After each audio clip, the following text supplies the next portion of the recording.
Oliver Twist, Chapter 2. Life in a Workhouse. Despite the many obstacles before him, Oliver Twist survived. He was now 10 years old and still in the workhouse. His days were filled with too much work and far too little food. Mrs. Bumble was given a weekly allowance from the town council to feed and dress the charges. She was a very careful woman and was always worried about money. Unfortunately, she was more worried about her personal income than the well-being of the children in her care. Therefore, she kept the majority of the allowance for herself and used the rest to feed the children. In order to make the supply of gruel go further, Mrs. Bumble watered it down. Even though this meal of thin porridge was not enough to meet the needs of a growing boy, Oliver did grow. He was a small, thin boy with pale blonde hair, but he reached his 10th birthday without too much trouble. His best friend, Dick, had a much tougher time. Dick was very weak and often sick. Oliver had to help him with his work, washing bottles in the factory. In fact, he was so worried about Dick that he sometimes tried to pass him the last bits of gruel in his bowl. His friend always refused. "No, Oliver," Dick said, "you have too little to spare." "But maybe you'll feel better with more food," Oliver replied. "A few tiny drops of gruel won't do me much good," Dick said. "We all need more than that." The room where the boys were fed was a long stone hall. A copper pot stood at one end. The boys walked to the front in a single file line. They held their wooden bowls up and Mr. Bumble dropped a ladleful of gruel.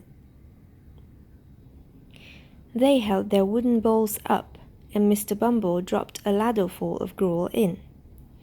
The boys sat down at the long tables that filled the hall. They had to wait until everyone was seated.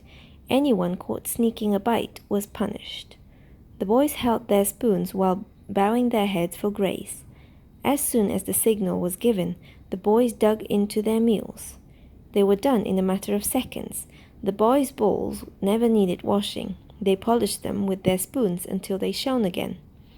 On the night that Oliver's life changed forever, a new boy was sitting at his table.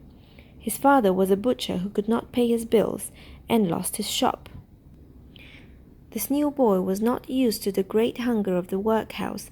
He did not understand that the council had no wish to change. This new boy had a plan.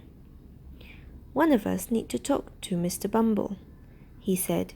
"We've got to ask for something more to eat." The other boys agreed that action was needed. The new boy held several pieces of straw in one hand. All the boys at the table, except Dick, took turns picking one. Oliver won the contest by drawing the longest straw. All the boys slapped him on the back. Dick, however, looked worried. He thought this might be a bad idea. As soon as everyone was finished eating, for it did not take long, Oliver rose from the table. He walked down the long row toward Mr. Bumble and the copper pot of gruel. Poor Oliver was shaking with fear. He held his bowl toward Mr. Bumble and quietly said, "Please, sir, I want some more." The hall was silent. All of the boys in the long hall watched Oliver in shock. Everyone waited for Mr. Bumble's response. At first he looked confused by this small boy. It seemed impossible that someone would ask for something else. The Bumbles and the workhouse board believed they were very generous people. They thought these boys and the other workhouse inmates should be grateful for the little they received. As he slowly realized that Oliver was holding up an empty bowl, Mr. Bumble became angry. "What?" Mr. Bumble screamed. "Please, sir." Oliver tried to speak more clearly. He tried to sound more forceful and brave. "I want some more."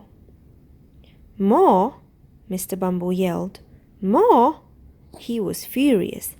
How dare this ungrateful boy ask for more? It was impossible to believe any child could have such nerve and greed. "Grab him!" Bumble shouted. 2 members of the workhouse staff grabbed Oliver by his arms. They carried him from the long hall and locked him in a tiny room.